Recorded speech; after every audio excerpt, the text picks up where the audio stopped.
اعوذ باللہ من الشیطان اللعین الرجیم بسم اللہ الرحمن الرحیم الحمد للہ رب العالمین ثم الصلاة والسلام على اشرف الانبیاء والمرسلین اما بعد فقد قال مولانا امیر المؤمنین علیہ الصلاة والسلام کونا للظالم خصما وللمظلوم عونا۔ امیر المؤمنین علی ابن ابی طالب علیہ الصلاة والسلام ارشاد فرماتا ہے کہ ظالم کے ساتھ اظہار براءت اختیار کرو اور مظلوم کے حمایت میں، مظلوم کے حق میں آواز بلند کرو۔ تو معزز ناظرین، اب ایک بار پھر یوم القدس پوری دنیا میں منایا جا رہا ہے۔ یہ دن اس عہد کا تقاضا کرتا ہے کہ پوری امت مسلمہ، کہ پوری دنیا کے مسلمان خود کو جسد واحد ثابت کرنے کے لیے اپنے مظلوم بھائیوں سے اظہار یکجہتی کرے۔ حضور نبی کریم صلی اللہ علیہ وآلہ وسلم کا ارشاد پاک ہے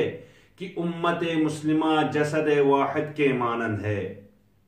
کہ کسی ایک حصے میں اگر درد ہو تو پورا وجود محسوس کرے۔ اسی طرح دنیا میں کسی کونے پر کسی مسلمان پر بھی ظلم ہو رہا ہو تو تمام مسلمان اس ظلم کے خلاف آواز بلند کرے،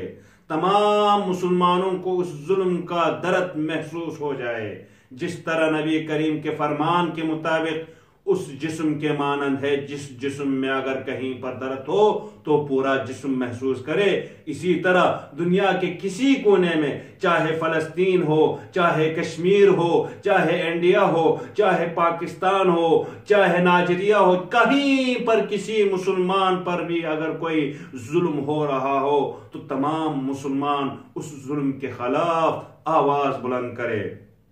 آج یوم القدس کا تقاضا یہ ہے کہ ہم اپنے مظلوم محصور فلسطینی بھائیوں کا درد محسوس کریں۔ اگر ہم ان کا درد محسوس نہیں کرتے، جن مسلمانوں پر ظلم ہو رہا ہے ان کا درد ہم محسوس نہیں کرے تو ہمیں اپنا محاسبہ کرنا ہوگا کہ ہم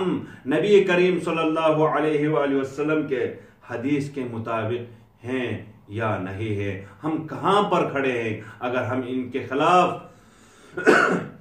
ان ظالمین کے خلاف آواز بلند نہ کرے تو سمجھ لینا کہ ہم نبی کریم صلی اللہ علیہ وآلہ وسلم کے اس حدیث کے مطابق عمل نہیں کر رہے ہیں۔ کیا ہم اس جسد واحد کا حصہ بن پا رہے ہیں یا نہیں؟ اگر ہم اپنے دل میں مظلوموں کا درد محسوس کر رہا ہے تو سمجھ لینا کہ ہم نبی کریم صلی اللہ علیہ وآلہ وسلم کی اس حدیث کے مطابق عمل کر رہے ہیں۔ اگر ہم کسی مظلوم مسلمان کے درد محسوس نہیں کر رہا ہے، اپنی ضمیر کی مردہ ہونے کی وجہ سے یا مملکت کی مصلحتوں کے شکار ہونے کی وجہ سے ہم ان ظالمین کے خلاف آواز بلند نہیں کر رہا ہے، مظلوم کی حمایت میں حق کا آواز بلند نہیں کر رہا ہے، تو سمجھ لینا کہ ہمارا ضمیر مردہ ہو چکا ہے اور ہم نبی کریم صلی اللہ علیہ وآلہ وسلم کے اس حدیث کے مطابق عمل پیرا نہیں ہو رہا ہے۔ اور امیر المؤمنین نے بھی ارشاد فرمایا، یہی ارشاد کہ یہ لوگوں، تمام مسلمانوں پر، جس مسلمان پر ظلم ہو رہا ہو تو ظالم کے خلاف آواز بلند کرو، مظلوم کی حمایت میں آواز بلند کرو۔ یہ حق گوئی ہے، یہ حق ہے کہ ظالم کے خلاف مسلمانوں کا آواز بلند کرنا اور مظلوم کی حمایت میں حق آواز بلند کرنا۔ تو میں دعا کرتا ہوں پروردگارا، آج کے اس بابرکت دن کا واسطہ تمام مظلوم مسلمانوں کی حمایت فرما،